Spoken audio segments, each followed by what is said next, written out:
안녕하세요. 주택가격 폭등으로 고가주택, 다주택자들이 집을 팔자니 양도세, 중과세 등 폭탄 세금이 부담스러워 차라리 양도세를 낼 바에는 가족에게 증여하는 게 낫다 싶어서 최근 주택 증여 건수가 폭발적으로 증가를 했습니다만 주택 가격이 끝없이 오를 수만은 없는 것이기 때문에 올해부터 대폭 인상된 종부세, 재산세 등의 보유세 부담으로 인해서 최근에 양도세 문의가 부쩍 늘고 있는 것 같습니다.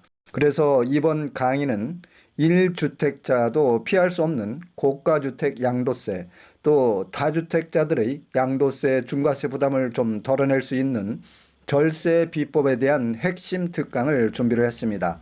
현행 양도소득세법이 정해진 한도 내에서 최선의 절세 방법은 어떤 것들이 있는지, 제 국세청 실무 경험과 사례들을 바탕으로 해서 핵심을 간추려서 여러분들이 이해하기 아주 쉽도록 내용이 알찬 강의를 진행을 해보겠습니다. 여러분들 끝까지 잘 시청을 해보시고 부동산 세금 상식과 절세 비법까지 많은 도움이 되신다면 감사하겠습니다. 여러분들께서는 지금 화면상에서 고가주택 기준을 보고 계시는데요. 취득세, 재산세, 종부세, 양도세, 기타 주택담보대출까지도 각 세목별 유형별로 고가주택의 금액 기준이 각기 다르고 고가주택이라는 용어 자체도 각 세목별로 달리 사용을 하고 있습니다. 국세청에서 20여 년 이상을 근무를 하고 세법 강의를 하고 있는 저조차도 헷갈리는데 여러분들께서는 하물며 어떻겠습니까? 이러니 정부의 부동산 세금 정책이 지탄을 받을 수밖에 없는 것이죠. 우선 가장 중요한 세 가지 세목 정도만 여러분들께서 이해를 잘 해주시면 되겠습니다. 양도세 고가주택 기준은 실거래가 현행 9억에서 12억으로 인상될 예정으로 정부 여당과 국회에서 심의 중이기 때문에 조만간 국회법이 통과가 될 것 같습니다. 종부세는 얼마 전 공시가격 11억으로 법 개정이 통과가 되었고요. 재산세는 공시가격 9억입니다. 양도소득세를 절세하기 위해서는 기본적으로 양도소득세 세금 계산 구조를 좀 아셔야 되겠는데요. 간단히 살펴보게 되면 양도가액에서 취득가액과 필요경비, 장기보유 특별공제, 양도소득 기본공제를 빼게 되면 과세표준이 구해지는데요. 과세표준에 세율을 곱해서 누진공제액을 차감을 해주면 납부할 세액이 되겠습니다. 여러분들의 이해를 돕기 위해서 간단한 고가주택의 예를 들어가면서 양도소득세 계산을 실제 사례를 들어서 해보도록 하겠습니다. 다음은 고가주택 양도세 계산 사례를 좀 살펴보겠습니다.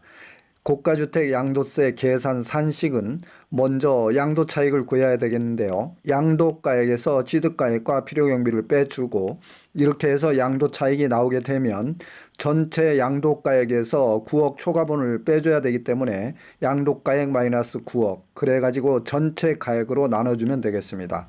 단순히 양도세 계산 산식만을 보면 여러분들이 쉽게 이해하기가 어렵기 때문에 실제 계산 사례를 통해서 좀 꼼꼼히 살펴보겠습니다. 예시를 보게 되면 양도가액 15억, 취득가액 5억, 필요경비 3천만 원, 보유기간 5년, 거주기간 5년의 고가주택 양도세 계산 사례를 좀 살펴보겠는데요. 양도 차익은 9억 7천이 나오겠는데 전체 양도가액 15억에서 취득가액 5억과 필요경비 3천을 빼주게 되면 9억 7천이 나오게 됩니다. 따라서 고가주택 양도 차익은 3억 8,800만 원이 나오는데 산식을 보게 되면 양도 차익 9억 7천에서 15억 마이너스 고가주택 해당되는 9억을 빼주고 전체 양도가액 15억으로 나눠주게 되면 3억 8,800만 원이 고가주택 양도 차익이 되겠습니다.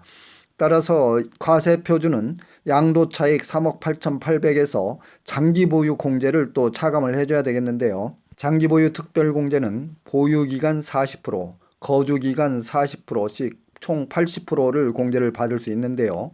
보유기간 5년과 거주기간 5년은 각각 20%에 해당이 되기 때문에 장기보유 공제에 40%를 공제를 하게 되면 과세표준은 2억 3,280만 원이 나오겠습니다. 과세표준 2억 3,280만 원에서 누진세율 38%를 곱하고 누진 공제액 1,940만 원을 차감을 하게 되면 최종적으로 산출세액은 6,906만 4천 원이 되겠습니다. 저희 산울TV는 정부의 부동산 세금 정책이 바뀔 때 신속하고 정확하며 알기 쉽게 유용한 정보를 제공해 드리는 채널입니다. 여러분들께서 관심과 애정으로 구독, 좋아요 클릭을 해주시면 대단히 감사하겠습니다. 또한 여러분들께서 세법에 대해서 궁금하신 사항이 계시면 유튜브 댓글이나 제 카톡 아이디로 연락을 주시게 되면 제가 시간이 될 때 최대한 친절히 답변을 해드리도록 하겠습니다. 다음은 1세대 1주택 비과세, 고가주택 양도세 절세 비법을 좀 살펴보겠습니다. 우선 여러분들이 먼저 참고사항으로 알아두셔야 될 사항은 고가주택 기준이 현행 9억 초과에서 12억 초과로 인상될 예정입니다. 또한 장기보유 특별공제율 역시 현행 거주기간 40%, 보유기간 40%, 총 80%에서 거주기간 40%, 보유기간 30%, 총 70%로 장기보유 특별공제율을 70%로 낮출 예정이며 또한 양도차익별 공제구간을 신설하겠다고 합니다. 이 규정은 현재 민주당이 국회에 입법 발의를 해놓고 있습니다만 추후 만약에 변경이 된다 그러면 상당한 논란이 예상이 되겠습니다. 장기보유 특별공제의 원래 취지는 거주기간이나 보유기간이 장기간인 경우에 주는 양도소득세 공제 혜택인데요. 양도차익별로 장기보유 특별공제를 적용을 하게 된다면 오히려 장기간 보유로 양도차익이 많아질 경우 더 불리해지는 역차별을 가져올 수 있기 때문에 국회 논의 과정에서 많은 논란이 될 것 같고 정말 심한 말로 욕이 나옵니다. 세법 개정 시 어떤 효과가 부동산 시장에 미칠 것인지 사전에 시뮬레이션을 통해서 꼼꼼하게 분석을 해보고 세법을 개정을 해야 함에도 국회의원들이 주먹구구식으로 시도 때도 없이 부동산 세법 정책을 바꾸고 있으니 국회의원들이야말로 때론 개만도 못한 괴물이 되어가고 있는 것 같습니다. 따라서 양도세법이 앞으로 어떻게 바뀔지 국회 심의 과정을 좀 지켜봐야 되겠습니다만 현재 상황으로 볼 때 고가주택의 양도세 절세 비법을 좀 살펴보게 되면 실거래가액 12억 미만인 경우에는 법 개정 이후에 양도를 하시는 게 유리하겠습니다. 왜냐하면 현재 고가주택 기준이 9억으로 되어 있기 때문에 만약에 12억으로 변경이 된다면 실거래가액 12억까지는 양도소득세가 없이 비과세 혜택을 받을 수 있기 때문에 좀 더 기다려 보시는 것이 낫겠고요. 거주기간이나 보유기간이 10년 이상자들은 법 개정 전에 양도하는 것이 유리할 수도 있겠습니다.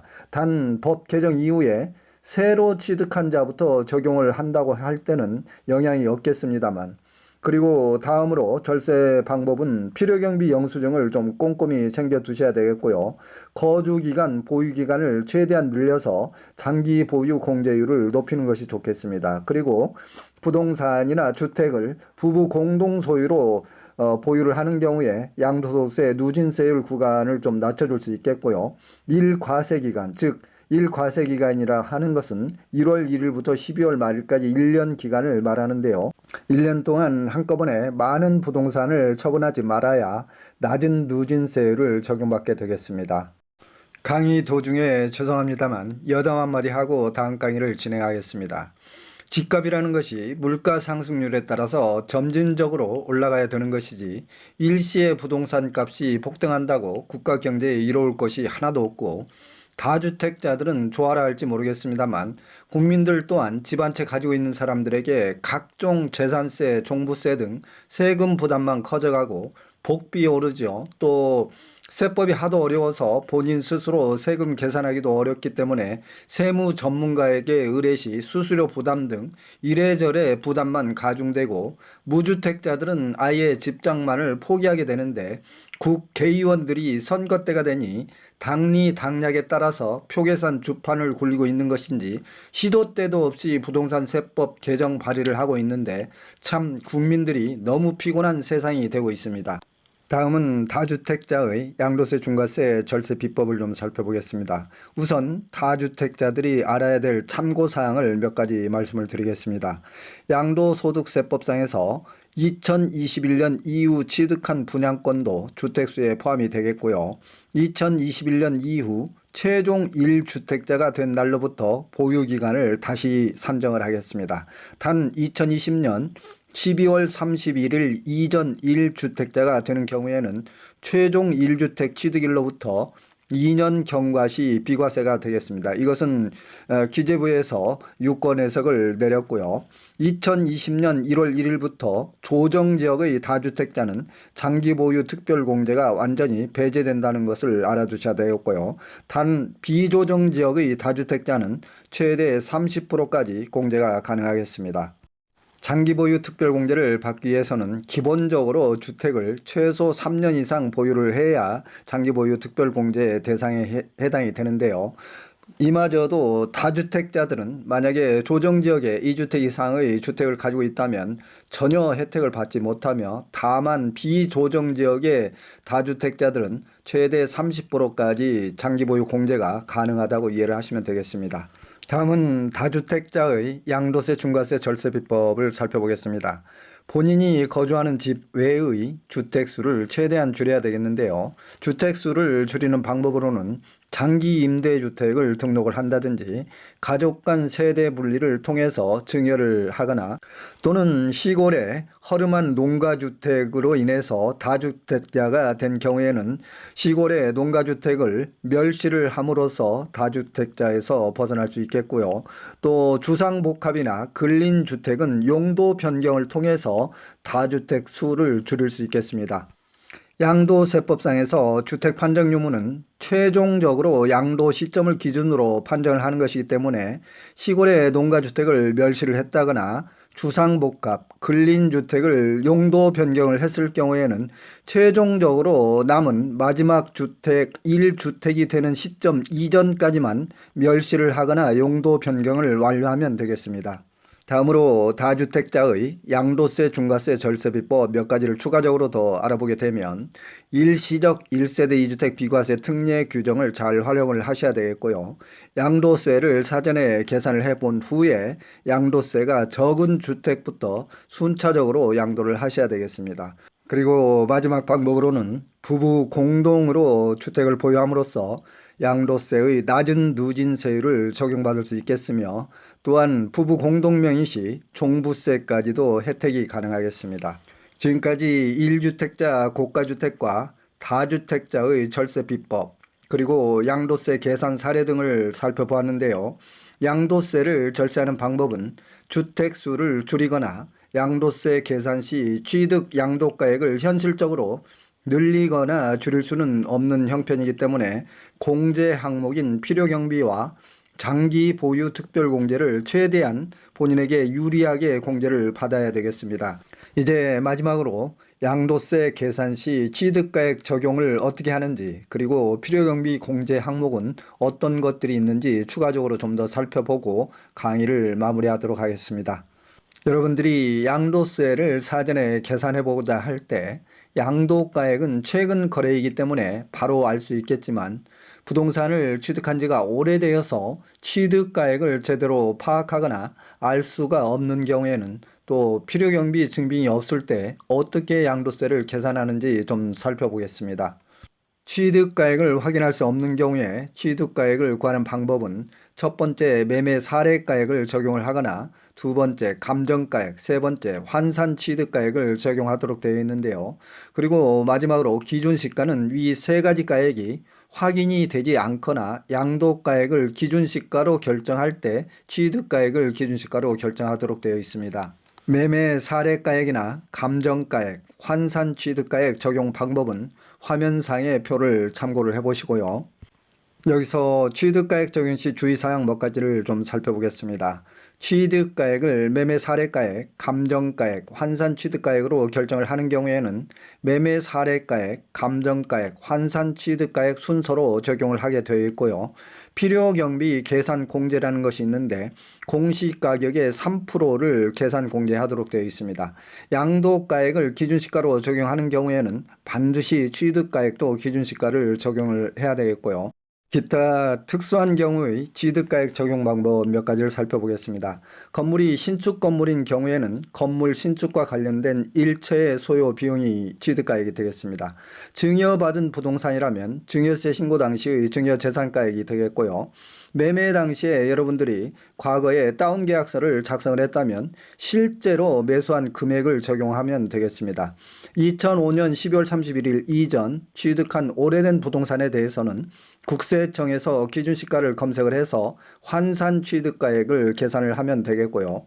2006년 1월 1일 이후라면 국토교통부의 부동산 실거래 관리 시스템에서 실지 거래가액을 확인해서 적용하시면 되겠습니다. 세법상 양도세 계산의 대원칙은 취득가액이든 양도가액이든 실지거래가액이 원칙입니다. 여기서 몇 가지 살펴본 취득가액 환산가액이나 또는 증여재산의 취득가액 또는 신축 건물은 일부 실제 취득가액을 확인할 수 없는 경우에 해당이 되기 때문에 예외적으로 적용되는 조항이 되겠습니다. 다음은 양도세 계산 시 필요경비에 포함되는 항목을 좀 살펴보겠는데요. 취득 양도시 관련 재비용으로서 취득세, 등록세, 법무사 중개수수료, 양도세 신고 수수료 등이 되겠고요. 부동산을 취득한 이후에 지출된 자본적 지출 비용과 수익적 지출 비용이 있겠는데 여러분들께서 주의하실 것은 수익적 지출 비용은 양도소득세 계산 시 필요 경비에 산입되지 않고 불인정된다는 것을 주의하시면 되겠습니다. 여기에서 필요 경비에 포함되는 자본적 지출과 필요 경비에 포함되지 않는 수익적 지출 항목은 화면상의 표를 참고해 보시기 바랍니다.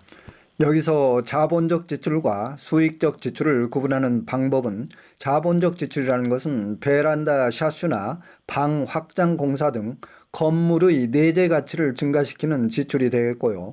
수익적 지출이라는 것은 벽지나 장판, 싱크대 등 사용을 하면 닳아 없어지는 일회성이며 소비성 지출이라고 이해를 하시면 되겠습니다. 이상으로 강의를 마치겠습니다. 여러분들께서 각 세목별로 궁금하신 사항이 계시면 유튜브 상에 산울TV를 검색을 하셔서 각 세목별로 상세히 강의가 되어 있기 때문에 참고를 해주시기 바라고요. 코로나 사태로 어려운 시기에 여러분들 모두가 건강하시고 행복하시기 바랍니다. 지금까지 산울이었습니다. 감사합니다.